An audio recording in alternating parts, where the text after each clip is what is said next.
Thanks for waiting. We had to tackle some problems with the HDMI cable that we had. And welcome to our next graduate seminar. Today we have Peter Kaheshi with us, who is a PhD candidate in geoenvironmental engineering at the University of Alberta. His research focuses on the geotechnical characterization of transitional oil sands tailing. He holds a master's degree in surveying and environmental engineering from the Camborne School of Mines, UK, and a bachelor's degree in mining engineering from the University of Dar es Salaam, Tanzania. With over 13 years of experience in the mining industry, Peter has served as a short-term mine planner and as an assistant lecturer at the Mining Engineering College in Tanzania. His past professional expertise spans mine planning, production, and consulting. As part of his PhD research, Peter has gained significant hands-on experience with geotechnical laboratory equipment, including larger strain consolidation, triaxial, and unsaturated property testing systems. The abstract for his talk is as follows. Unified oil sands tailing classification system categorized tailings deposits into 4 major groups, namely sand, sandy fines, transition, and fines. Tailing deposits in the transition zone are characterized by fines content ranging from 25% to 50%, and sand-fine ratio ranging from 1 to 3. Some tailings deposits available on mine sites today fall into the transition zone category. These include some soft centrifuged tailings and thickened tailings, also coarse sand and centrifuge fluid fine tailings mixtures resulting from co-disposal deposition. The behavior of these deposits within the transition zone is difficult to predict, as the material may be too fine to behave cohesionless or too sandy to behave cohesive soil, depending on the content and properties of fines included. This concern led to Peter's PhD research on understanding the unsaturated and saturated geotechnical behavior of these deposits, as well as the influence of contained fines and their properties.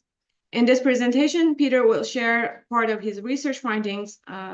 The success of his research will enhance the understanding of the behavior of transition zone tailings. This knowledge will enable operators to develop better blends of these tailings for faster consolidation and strength gain. Ultimately, this will facilitate timely reclamation. And thank you, Peter, for joining us, and the floor is yours. Please. Thanks for the introduction. Yeah, as she said, this is part of my PhD study findings. It's a study that I'm doing under great supervision of Dr. Ward Wilson and Heather Kaminski from NATE. So just to give them credits for their part in this way. As she said, I'm checking on the behavior, geotechnical behavior of transitional oil sand tailings. So she explained it in the abstract title, but I tried to make it title be more clear. The unified oil sand tailings classification system categorized these tailings into 4 major categories, which is the sandy category, sandy fines, and the fines, and the transition. So with the fine zone, with the sandy zone, we probably as geotechnical engineers don't care much. Lots of research has been done on categorizing, classifying clay soils or sandy soils. But in real sense, what we are dealing with is not purely clay, it's not purely sandy. Normally, we have mixtures of soils. And previous researches have been done on soil mixtures, be it clay sand, or silt sand. But now, the problem within the oil sand tailings, currently they have these deposits which are already probing within the transition oil sand tailings. The area is gray, no research has been done. Actually, even the study that was done to characterize the oil sand tailings into these 4 categories has not released any data that's public, that's open to the public. There's nothing on public domain. Now, with this in mind, there came this idea to do the research to characterize, to do geotechnical characterization for these tailings. Normally in tailings, there would be treatments beyond mixing materials. They would do coagulating and fructating and other treatments, but this study does not go that much because it is gray, so I'm only focusing mainly on the composition. I'm not focusing on any treatment. And yes, I'm also not looking on some of the state parameters that remains as the study for further research. Just a little bit of an introduction before I go to my own work. Now, as I said, times when you are talking of the models, when you are talking of techniques, we probably talk of models for sand, for clay, but normally the soil we deal in reality is not pure sand, is not pure clay. It's a mixture sometimes. And then we have a couple of researches that has been done on the mixtures of sand silt or sand clay. And general finding is, as we start mixing fines with sand, at very low fines content, these mixtures will behave like sand. So as we continue putting in fines, as we infill the voids of sand, we come to a point that is a threshold point. This is a just fill, when we just have fines filling the voids of sand. And past that, we have more, fines filling the voids, and now is sand floating within fines. At this point, studies have shown that these matrices will behave, pure cohesive. So they'll be influenced by the properties of the fines fraction that is in the mixture. And a study that was done by Simpsons and Evans, they had a couple of sandy fines mixtures. They are testing for a couple of geotechnical parameters, including consolidation and strength. What they said is fine. We could have this threshold limit. At this point, our material will change from behaving as sand. Now it's to start changing as fines. But this threshold point is not common for all geotechnical parameters. Depending on which geotechnical parameters, these would be different. But another important thing to highlight, Mitchell and Soga has said this, but Federand also highlighted this. Other factors such as particle size distribution, clay particles, and water chemistry could alter greatly on this threshold fines content. So we don't have a single fines content that would say for clay sand mixture, this amount of fines is enough to define as a threshold point. We need to do further, characterization for their index properties.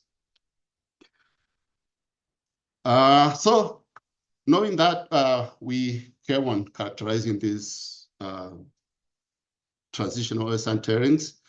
Because we don't have them here, and we could not get them from site, but what you could get is pure MFT and sand. MFT this is just a mixture of sand, silt, and clay at the point of disposition. Right after we have recovered bitumen from the processing, now we have water being pumped as slurry with bitumen, clay, silt, and sand, which in the course of depositioning, due to density, sand would deposit around the beach, and we have this fines-rich slurry going to the central point of the pond, which is MFT. First year I came here, I had a person who was about to graduate, and he came with the acronyms that they use in oil sand tailings, and I think I was lost. So if it's the case for you, I'm sorry too, but I tried to talk on these acronyms as I go. So that's the mature fine tailings. Now, we had this mature fine tailings, which is mainly fines, and the samples I received were 90% plus fines. So I had sand, I had fines, and I had to design the mixing ratios to make sure I get samples that would plot within the transition zone of the oil sand tailings. This is just the particle distribution curves for all the samples that I had. And yeah, I did Atterberg remit test, and this is how the samples plot on the persistent chart. Yeah, this is a common persistent chart that we use. All samples plotted above a line, which is a demarcation between silt and clays. So everything plotting below it being silt and everything plotting above the A line being clay. So they all plotted above the A line. So saying they are plastic, but we also have the liquid 50% liquid limit, which is the demarcation between the high plastic and low plastic clays. Everything past 50% liquid limit being high plastic, but all my samples are plotted way below the 50% liquid limit. So it's fair to characterize them as low plastic clays. Now, one of the objectives was to study the unsaturated properties of these materials. The idea I had in mind is a common understanding from other researches that have been done. In soils that undergo very high volume change as we increase suction, as the materials are drying, then air entry values that could be estimated from gravimetric water content designation will tend to give wrong and underestimated air entry value. In unsaturated soil mechanics, we have the soil water characteristic scales, which will tell the behavior or the air entry values and the corresponding moisture content for materials. Air entry value is one of the very important parameters, especially when we are modeling the long-term properties of these deposits. Soon as they started drying, the hydraulic conductivity, the strength behavior is not going to be the same as they are saturated. So we need to have these parameters to put in our models when we are modeling long-term performance of these deposits. Now, we know fine fractions and their properties could have profound influence on compressibility.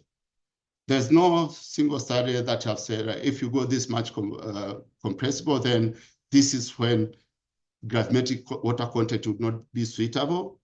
But now it is to be done based on the given materials. Now we have these transitional oil sand tailings, which had 50% fines.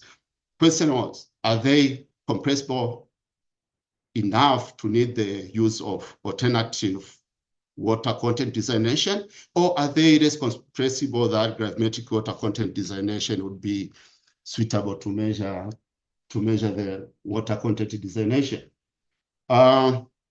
So this is what I did. I just had 5 samples. I had these two with more or less fine content, and something to say on my samples. The prefix is just to show this being the mixture between sand and MFT, and the first 2 digits are for the fines content contained in the sample, and the last 2 numbers with decimal, that's the MBI value for each sample. So these two were just to compare between samples of more or less close to the same fines content, but difference in MBI value, which tells the clay activity in these samples. And I had this other sample, which was more fines content and clay activity too, to see the influence of more fines content. I had another sample that I dosed with kaolinite because from studies is the average clay that is contained in oil sand tailings is illite. Now I mixed kaolinite here to see on the lower side of the clay activity that would be contained in these mixtures. I had to measure suction at different gravimetric water contents of these tailings. I used the temperature, the hyprop to measure the gravimetric, the suction at lower suctions less than 5 kPa. So this is just automatically devised. I would just put in my sample tell the system the initial moisture content that I had for my sample. Then as it keeps it drying, it's giving me the suction, which are read by the potentiometers that are within the instrument. Now, from this one, the equipment itself calculates that the mass is changing. It calculates to tell what is the instant moisture content at each suction. Above 5 kPa, this was not used. I used a temperature between 5 and starting from 25 to 500. Again, for this one, I would put in the sample, apply suction, let sample desaturate until it reached temperature, and go measure the sample to calculate the moisture content at the end of that suction. I could not do measurements above 500 kPa with this one, so I use this other device. This is the potentiometer.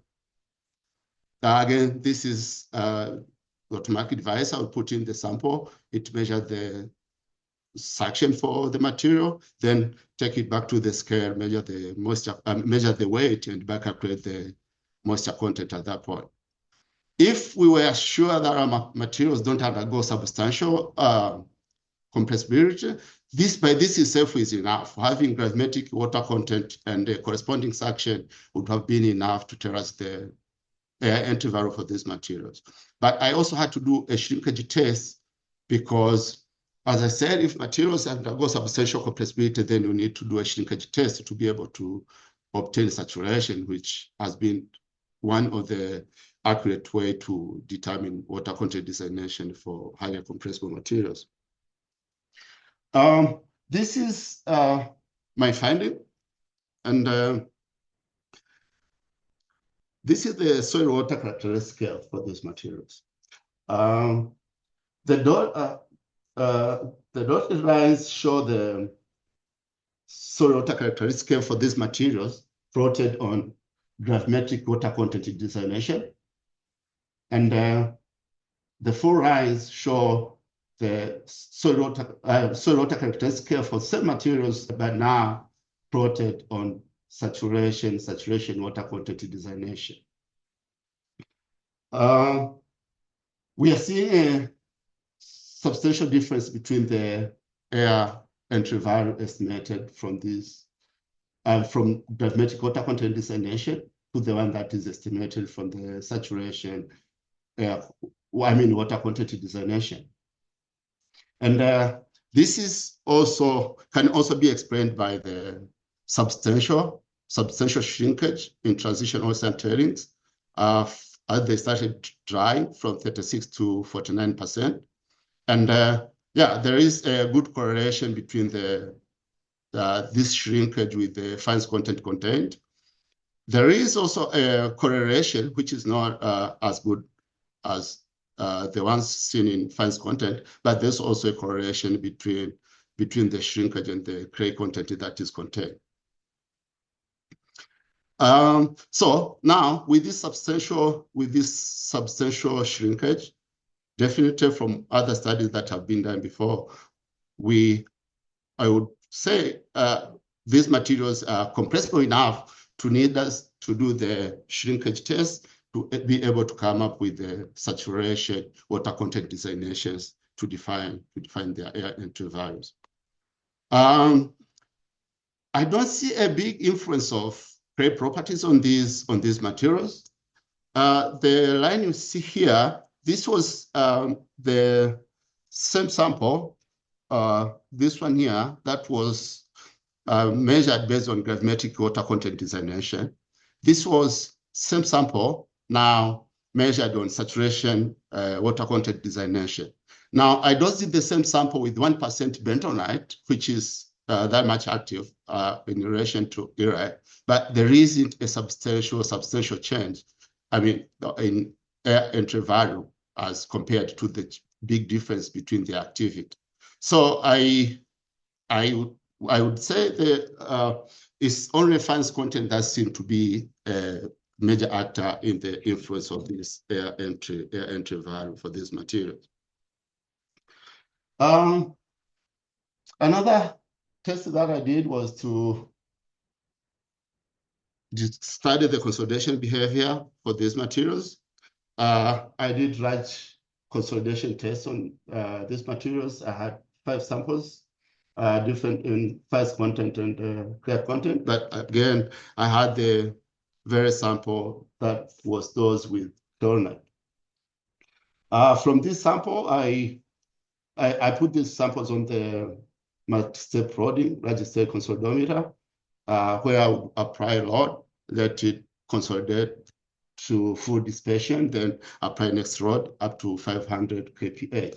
So then at the end of the day, I was aiming to determine the hydraulic conductivity and the compressibility constitutive relationships, which could be used to model these samples. From my large-scale consolidation tests, these are the findings that I came up with. These are the results. The first one is the hydraulic conductivity change with void ratio. This is the sample that had less fines. It was 28% fines. And yeah, as expected, it showed to have higher hydraulic conductivity than the rest with 38 and 35 fines content samples. I talk about this other one, but the difference between these two, again, this and this are the same samples, but I dose the second one with sodium chloride to increase the sodium adsorption ratio, which also increases the electrolyte concentration. Now, the electrolyte concentration now, due to increase the dispersivity, seems to have increased the tortuosity of the flow path and the lower the hydraulic conductivity. But with this sample here, this has more fines content, even though it is showing high hydraulic conductivity. But again, this is the sample that contained kaolinite, which is least active in comparison to these other samples. So even though it had more fines, but it still showed higher hydraulic conductivity due to least activity. And it actually took longer to complete the consolidation. So what I evidenced in the course of doing the test is what appeared in my results. As far as compressibility is concerned, due to applicability of stress, I did not see any substantial influence of fines or clay. But like it has been shown in studies related to mature fine tailings, compressibility depended mainly on the initial void ratio. Right? It's only initial void ratio that defined the increase in compressibility with the increase of stress. There is a small difference in lab error, right, between these 3 samples.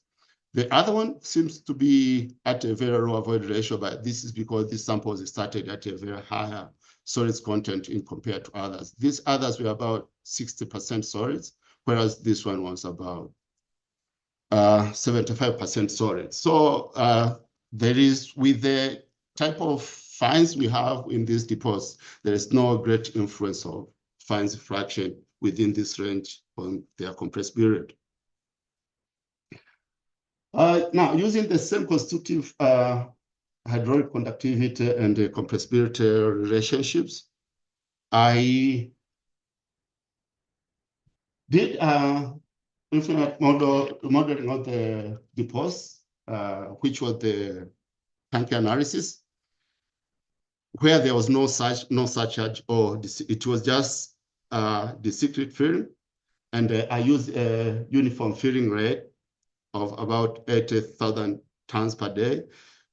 And the boundary condition was a constant water cap of about 0.5 and impermeable bottom, and with the initial height of 40 meters. Again, this was just a hypothetical model for the purpose of comparing these deposits, how they would behave. But on top of my samples that I had, I used the other samples from other studies. This is Borough. This was on composite tailing, which was 20% fines, so way below the transition zone zone that I'm working with. But again, I had the study with the same author on fruit tailings. This was about 92% fines, which is again way above the transition zone tailings that I was working with.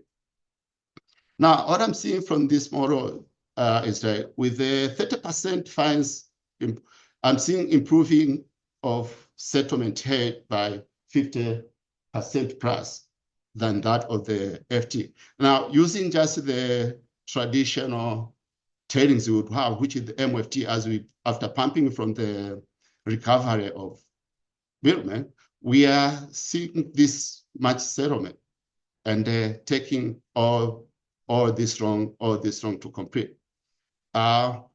This is what he saw with composite tailing, which was 20% fines, less fines than the transition zone tailings.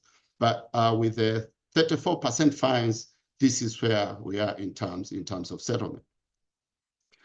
And yeah, as a KPI, I think we don't need so much settlement because this is going to be more cost in terms of capping and rehabilitation.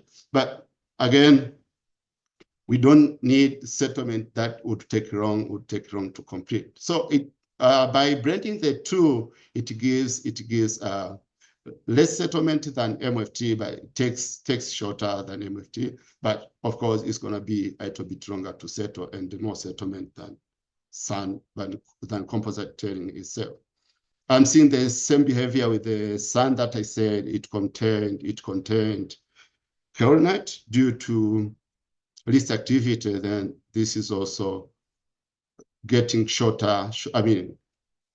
lower settlement and taking shorter period to complete settlement. It's the same thing that I'm seeing with pore pressure dissipation. This is how long it will take to reach 90% dissipation, whereas the mixture between the FT and the CT would just be somewhere there in between, which is quicker to gain strength, which is also the KPI of these deposits. Yeah, I think I do this as my class of study for this presentation. Another one that I was checking on was on the applicability of vein shear and fall contest to measure strength in these deposits. It has been explicitly stated that vein shear can be used to measure undrained shear strength. We can only do this if materials are cohesive. Actually, the ASTM for vein shear test has expressly stated that vein shear test can only apply where we have non-plastic seals. And Directive 85 is the requirement for the operators of the oil sand tailings. They always need to measure the strength of the materials before to always declare to the regulator. Now, if they need to measure this strength, they need to know whatever they are using to measure the strength for these materials, if it gives them the accurate and the precise value that they need for that strength.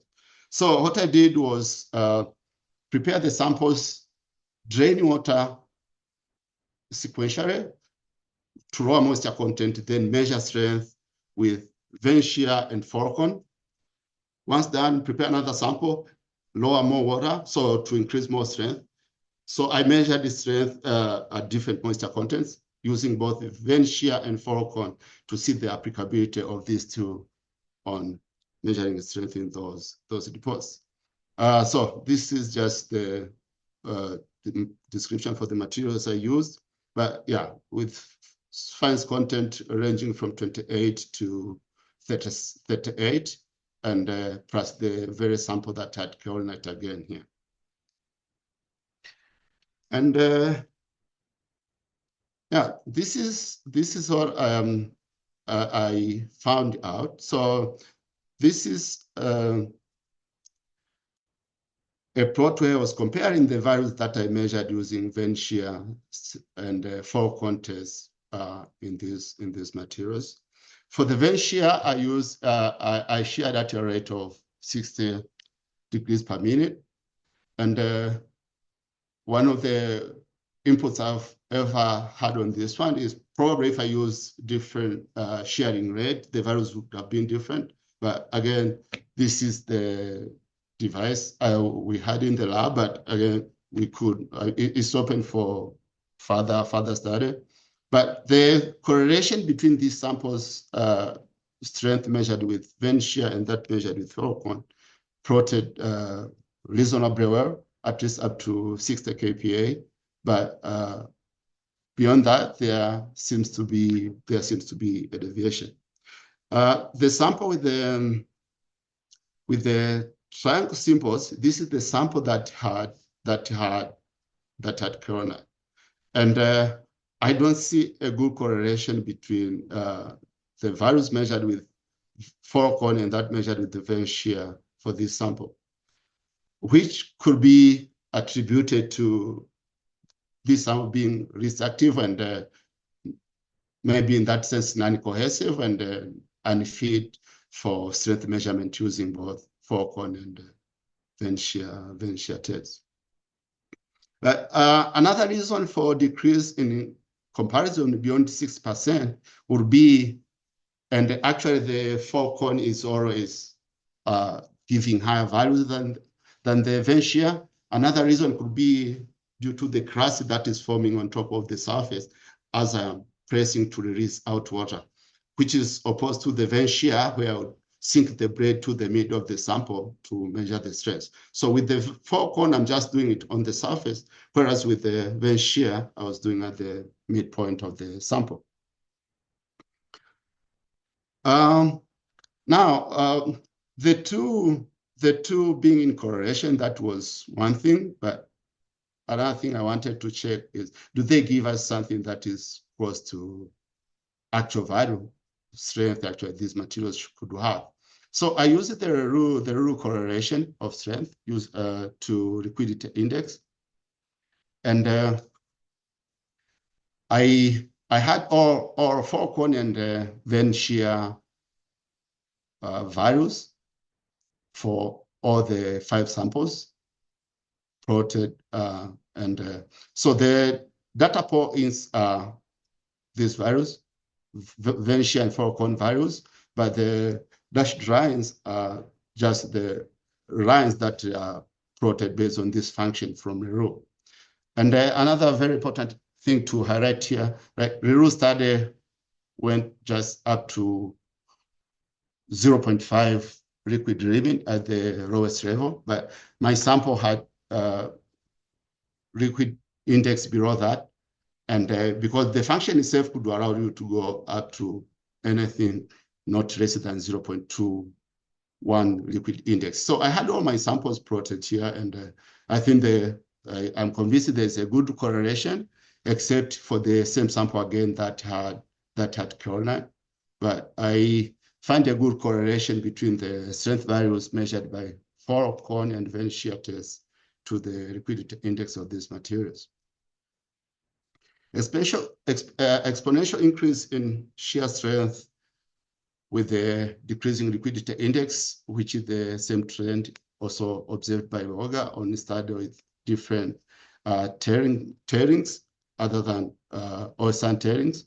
But there's also a great correlation between measured and estimated values up to 60 kPa. And yeah, a diminishing correlation between ferrocone and vane shear. Again, another reason that could be a diminishing correlation between ferrocone and vane shear tests at the strength increases because ferrocone has been said to do a maximum of 200 kPa and vane shear 100 kPa is a recommendation. Other people have used it. This is the highest level at which these two can give you a good performance. So if you are doing anything about that, then that could be attributed to that. But again, a crust forming on top of the surface when you are doing ferrocone. So from these three, I am convinced to say that transitional oil sand tailings can be fairly categorized cohesive, right from the plasticity chart. And the strength measurement and correlation with liquidity index, like other cohesive materials have done. So I am fairly convinced that they can be categorized cohesive. But from what I'm seeing in the air entry values, with the influence of fines and creativity, I think the amount contained in transitional oil sand tailings is the major actor on the unsaturated behavior. Again, this was just from a gray area. Further studies could be done, but for now, I am convinced that fines content are major actors. Otherwise, I would see bentonite changing this value substantially. Because even when I was doing a shrinkage test, there was a way big difference between shrinkage of these other samples and the one with bentonite. The one with bentonite went almost to the final void ratio of 0.2, whereas the rest were above 0.4. But still, I don't see a great shift in the entry value based on the reactivity. But I'm seeing clay properties as paramount parameters in establishing consolidation and the strength properties of this deposit. So the strength one would come from the correlation with the liquidity index, but even the other tests I have on triactions, which are not presented here, have also shown great influence of clay properties on these deposits, plus fines as well. As I said in my introduction, for each geotechnical properties, when we have these mixtures between fines and sand, we can have threshold fines content. I think there is still a room to determine the threshold point for each of the geotechnical parameters. I have tried to, I did some testing to find the threshold point based on consolidation properties, and hydraulic conductivity, which I'm finding between 30 to 35 fines content, but there is still a room for study on that one. Actually, fines content in this sense, talking of minus 44 microns. And yeah, thank you.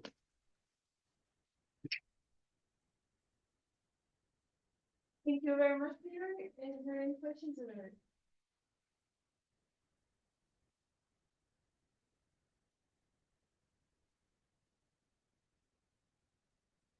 Hi, Peter. Great presentation. I'm wondering if you can go back 2 slides to your strength measurements.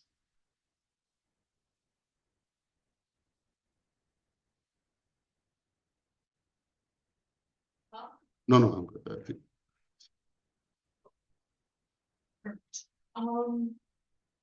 I was just wondering, so for your strength measurements, are those peak or remolded?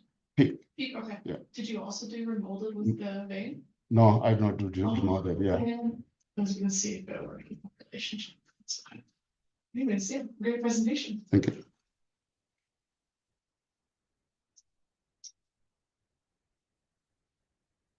Thanks, Peter. That's a great presentation. I guess a couple of just questions about the oil sands industry more. Your transitional oil sands tailings, is that something you got from like the mines up north, but what they are, for what fractions you used when you created your test results? I might have missed it. Yeah, it's okay. It's okay.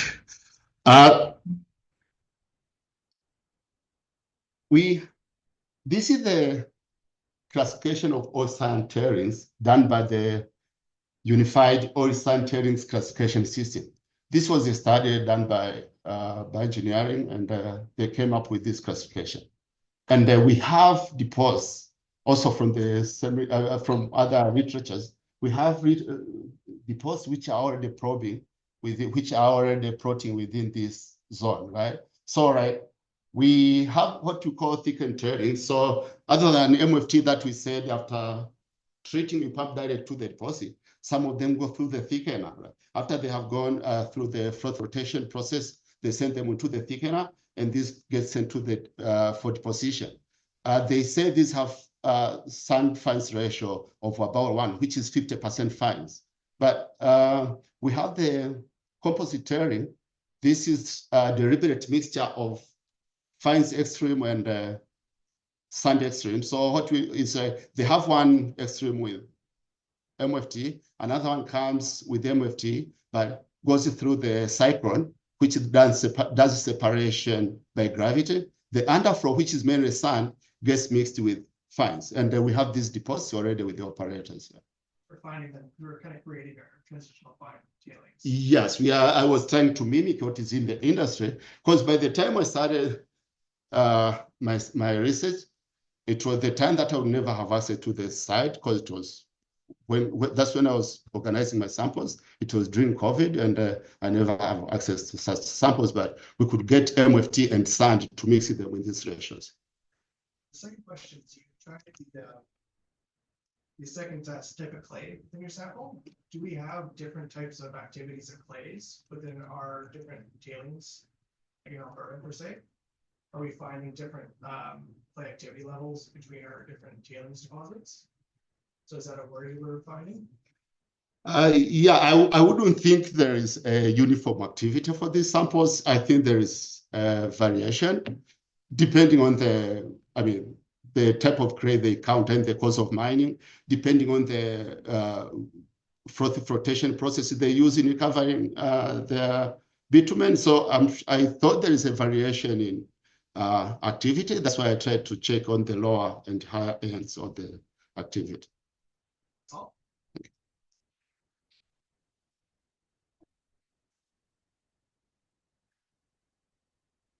Hello, Peter. I think you used all the equipment that is available in the lab. So I'm just curious, like the variation of the sample sizes that you have, last in consolidometer to Heidelberg limit, the bowl, like does the sample dimension, like it has a role to play in characterizing the properties, like, or am I just overthinking? I think it's where I understand sample size would matter, but again, I think that's the practice. That's what you have, and it has always given a good guidance, right? For Atterberg Grievous, I did it the best way we could do it. Maybe, but I am convinced the findings are as per the ISTM and RAB requirements, so I think they're good. What was the dimensions between the potentiometer sample and the gravimetric sample? Yeah, the potentiometer sample is really small. I think it's the container is 2.5 centimeters, and the height is 1 centimeter, and you are putting like 70% full, so that's small. But again, the measuring itself, the device itself is confined, so that could be it's measuring saturation. I mean, the saturation on that on such a small sample could be something to look at. But again, it's one of most of the other option would have been to use pressure plate, which is also using the same more or less the same sample size to measure air entry value at such higher values. But yeah, because if you see what the sample size I was using on a temperature is substantially bigger compared to the one I was using on the dew point potentiometer. I'm just curious, like the soil water characteristic curve that you observed. Yeah. There's a sharp difference, so might be the difference in the sample sizes, like it has a surface area of desaturation that might be infecting or something. Like the curve that you plot between the gap is there's like 20-30% difference. Between what? On the left side. So what I understand is that the solid lines that are from what do you call it? Saturated. You did it. Yeah. The lower ones are based on gravimetric water content, water designation, and these ones are based on saturation water content designation. The only difference between these two is this one took into account the volume change thing. this was just measuring the suction corresponding water content and get a prod. But this one is the same value that now was converted into where gravimetric water content was shifted into saturation, but the air entry value corresponding to, the void ratio corresponding to these materials remained the same.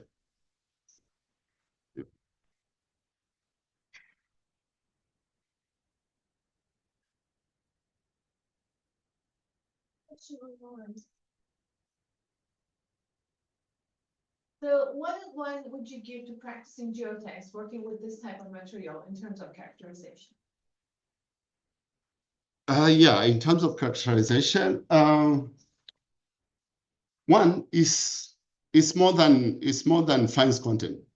Right? Even the classification itself tells us like, anything between 25–50% fines would be transitional, but it's more than fines content. So if I was doing characterization, I would also check clay properties for my deposits.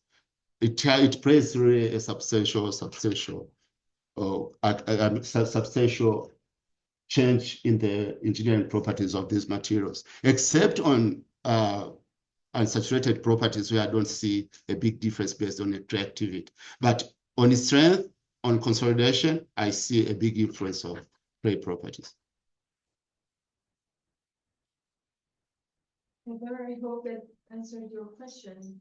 If you have any more questions, please type in.